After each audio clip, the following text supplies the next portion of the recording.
Good, happy Friday morning, everyone. I'm Riley King, and welcome to the Riley King Newscast right here on the Riley King Network. Let's get started. First up, OSHA, fire officials investigating after contractor electrocuted in Nashua. Let's take a listen to this video from WMUR News 9, Charisse LeClaire.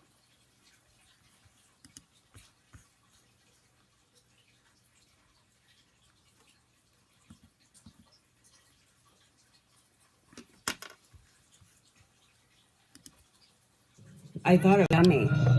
I really thought it was a dummy, and everybody was just panicking. Neighbors here at the Cannon Gate condos still trying to come to terms with the horrifying scene that played out here shortly after noon. It was just horrible, and there was a woman on the second floor just trying to throw water on the situation, just trying to keep it under control. Fire officials say firefighters were called here for reports of a medical call, but at first weren't sure what kind of scene they were responding to. When the firefighters arrived, they found a construction worker up in a hydraulic lift, and he had come in contact with power lines. Fire, police, and Eversource crews rushed to the scene. Power had to be cut off so first responders could do their job. Neighbor Anna Townsend thought at first that it was some sort of drill. It was terrible. It was almost like it was an exercise, you know what I mean, for like traumatic things happening, you know, and then I found out that it was, you know, a real person. OSHA investigators were on hand. They're assisting in the investigation. Really sad, you know, to have something like that happen. You know, you get up in the morning, you go to work, and you expect to go home at the end of the day, and something horrible like that happens. And authorities have not yet released that victim's identity. Live in Nashua tonight, I'm Charisse LeClaire, WMUR News 9. Okay, and there you go on that report. A very scary scene. Our thoughts and prayers are with the victims' friends and family. College ends season for soccer team over offensive and racist costume. Let's take a listen to this video from WCVB Boston.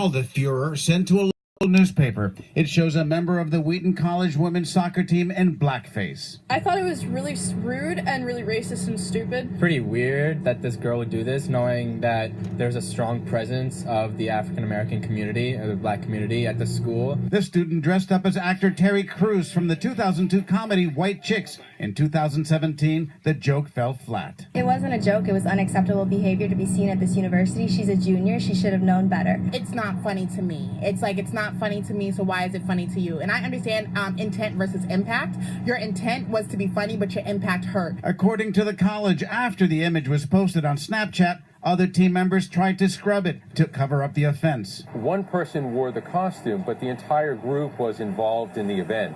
Calling the incident racist and offensive, the administration has pulled the entire team from the Division II tournament, which starts on Saturday. We're trying to create an environment in which students from many different backgrounds and experiences can live and learn together and learn from each other. Before Halloween, the college had put out warnings about offensive costumes in a campus where 20% are students of color. People are being educated on race and diversity in this country because of the climate of this country at this moment. She should know better. Therefore, the college should expel her.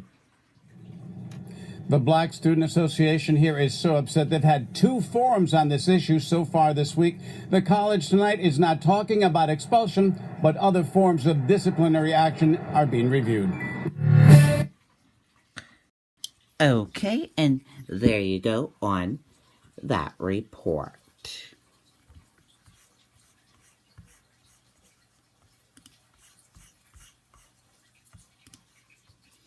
Power restored to more than 330 kV CMP customers.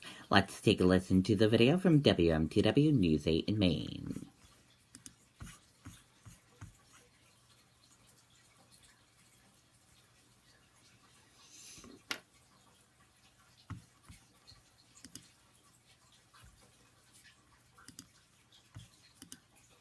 Okay, we're having a little technical difficulties with the video. Sorry about that. 4 days after a storm brought down trees and power lines across Maine, Central Maine Power has restored electric service to more than 330,000 customers.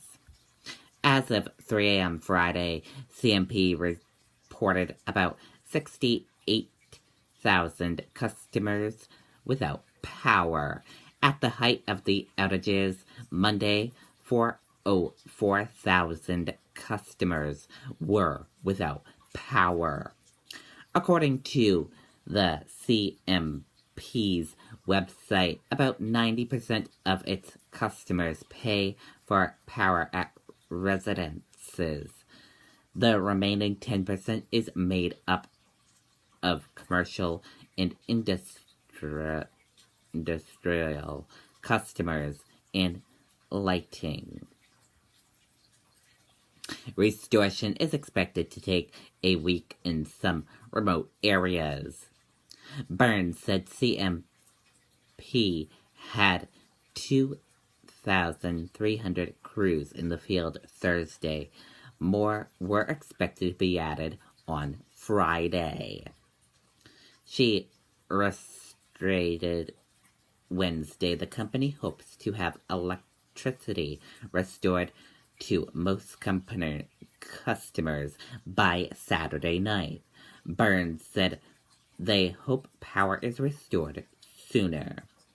Company officials wrote on Facebook late Wednesday that they are aware their website may not reflect outage information correctly.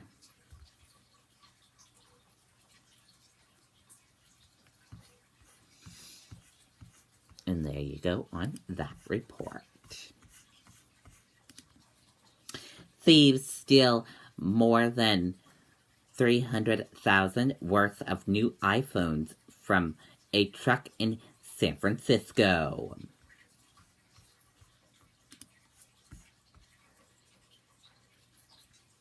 More than 300 Apple iPhone X units were stolen from a UPS truck in San Francisco before the newest model was launched for sale, multiple outlets reported.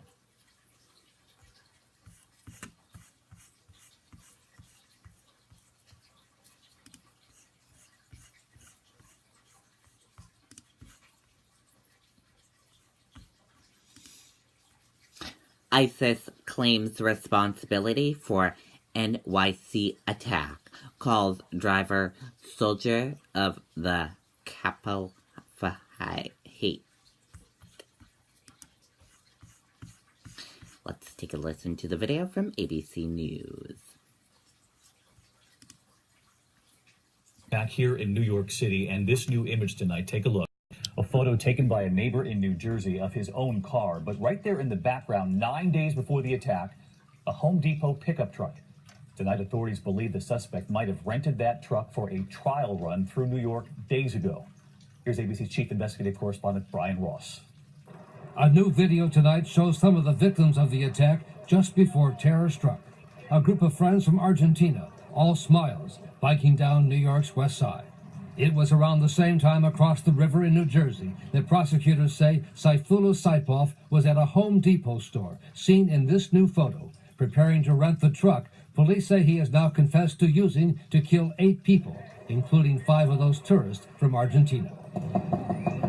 Today, federal agents were canvassing the neighborhood in Patterson, New Jersey, where Saipov lived. One of the neighbors took this photo in front of Saipov's building, showing a Home Depot rental truck in the background. The photo was taken October 22nd, the day prosecutors say Saipov did a dry run of his attack with a Home Depot truck. The same truck, same model. Saipov came to the U.S. from Uzbekistan in 2010 under what's called the Diversity Immigrant Visa Program. And then, once here, Saipov helped some 23 other Uzbeks to come to the U.S., including 2 men suspected of terror ties. One of the things investigators will look at after this incident is whether there is any type of network or cell that's operating in this country from Uzbekistan. In fact, at least 9 Uzbek immigrants have been convicted or are awaiting trial on terror charges in the U.S. Tonight, 6 of the victims of this week's attack remain hospitalized. But others are getting back to their lives. Oh my God! Oh my God! Including a 17-year-old boy who was one of the students inside the school bus ran by Saipov's truck. School officials say he returned to school today, saying he was working on 100% attendance for the year, and he knew a lot of people wanted to help him. Good to see him go back to school today. Brian Ross with us now. Back to the investigation. Authorities believe that he was radicalized online within the last year, but you've learned of other things that happened in his life while here in America. That's right, David. Authorities believe there may have been a triggering event about a year ago after Saipov had a series of traffic tickets, lost his job as a truck driver, and then ran into serious money problems, David. Brian Ross, thank you. And we should note that Diane Sawyer has a 1-hour special on ISIS in America. What are authorities following in this country? And how does ISIS recruit? That is tomorrow at 10 p.m. Eastern, right here on ABC. Okay, and there you go on that report in that video. And that did it for the Riley King Newscast right here on the Riley King Network. I hope you all have a great rest of your Friday, and I'll see you back here later on today. Goodbye, everyone.